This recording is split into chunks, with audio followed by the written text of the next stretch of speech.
इनको कौन रास्ता बताएगा? ये समाज का उद्धार कौन करेगा?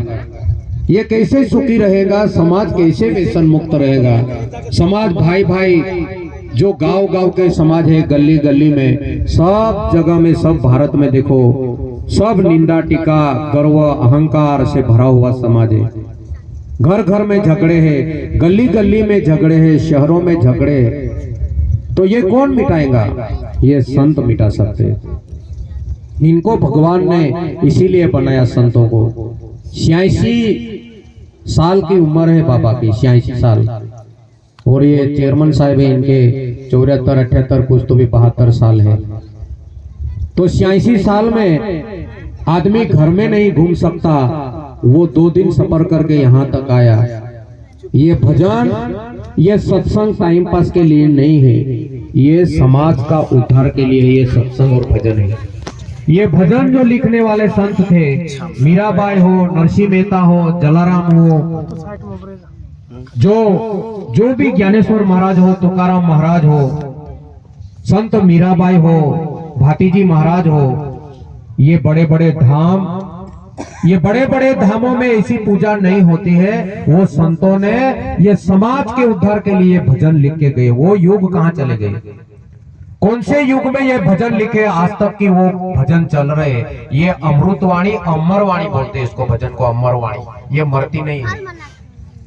वो भजन आज भी अच्छे लग रहे। उसके चाल, उसके राग, उसके ताल बदल गए। लिखने वाले कौन से युग में लिख गए, लेकिन वो भजन आज तक चल रहे, आज तक लोग सुन रहे, आज भी अच्छे लग रहे। पिक्चर भले लाखों करोड़ों रुपए खर्चे डायरेक्टर पिक्चर बनाता है, 1 साल 2 साल वो पिक्चर चलता है, उसके बाद दुनिया को नहीं पड़ता। लेकिन ये सतयुग, त्रेता युग, द्वापर युग, न कलियुग, ये कौन से युग में युगों युगों से लिखे हुए भजन आज भी अच्छे लगते हैं। क्यों? अमर वाणी है, अमृतवाणी है, संतों की वाणी है। ये संत जो बैठे हैं, ये संतों के शब्दों से समाज का परिवर्तन होगा, समाज का उद्धार होगा, समाज आपस में मिलजुल के रहेगा, प्रेम से रहेगा। इतने फूलहार क्यों दिए? इतना सम्मान क्यों किया? ये पगड़ी बांध के व्यासपीठ पे क्यों बिठाया? कि इनकी बातों से समाज का उद्धार हो सकता है, इनकी बातों से समाज को दिशा मिल सकती है, इनकी बातों से अपने छोटे छोटे बच्चे ये पीढ़ी पीढ़ी तक याद करेंगे कि हमारे गांव में गुरु महाराज आए थे। गुरु महाराज के चिरंजीव रमेश महाराज आ रहे थे। गुरु महाराज बोले 2 दिन का सफर है, मेरी उम्र के हिसाब से नहीं हो सकता, आना नहीं होगा। लेकिन चेयरमैन साहब, हमने ये उत्तम भाई ने विनती किया, नम्र विनती किया, प्रार्थना किया कि गुरु महाराज एक बार आप चलो। गुना जिला बहुत दूर है, लेकिन एक बार आप दर्शन दे दो, फिर हम कार्यक्रम करते रहेंगे, हमारे कार्यक्रम।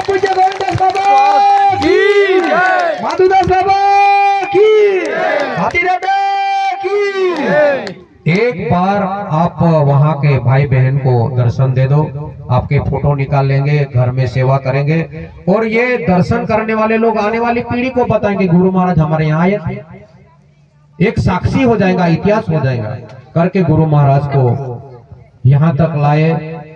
और ये जो समाज है, अपना समाज, ये बहुत मेहनती समाज है।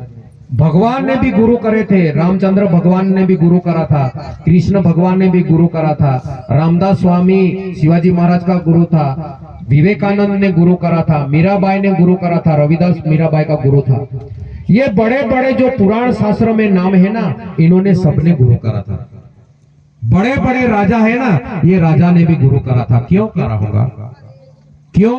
गरज क्यों? वो तो राजा थे, फिर उनको संतों के पास जाने की क्या गरज पड़ी होगी? क्यों गुरु करे होंगे?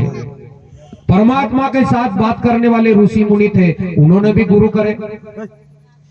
विवेकानंद आज विदेश में भाषण करा तो आज 12वीं हो, कोई भी कॉलेज में कोई भी विषय हो, उसमें विवेकानंद का नाम आता है कि विवेकानंद ऐसे बुद्धिशाली आदमी थे कि भारत में ऐसा आदमी नहीं बना।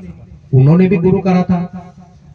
शिवाजी महाराज ऐसे योद्धा हुए, ऐसे राजा हुए, आज तक की ऐसा राजा हुआ नहीं, लेकिन उन्होंने भी गुरु करा था। कबीर साहब, उनके भजन ऐसे चल रहे पूरे भारत में, पूरे विश्व में, कि उसके जैसा ज्ञानी संत ही नहीं हुआ धरती पे, लेकिन कबीर साहब ने भी गुरु करा था।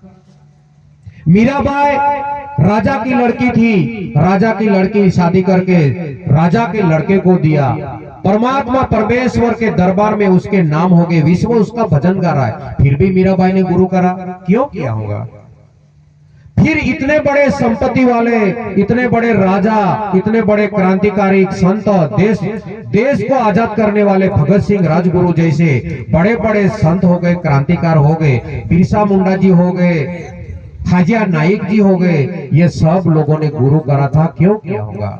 इसको चिंतन करने की बात है। फिर अपने लोग अपने आदिवासी समाज में गरीब लोग की क्या बोलते हैं, हमको क्या गरज है, अपन क्या बोलते हैं, हमको क्या गरज है गुरु करने का?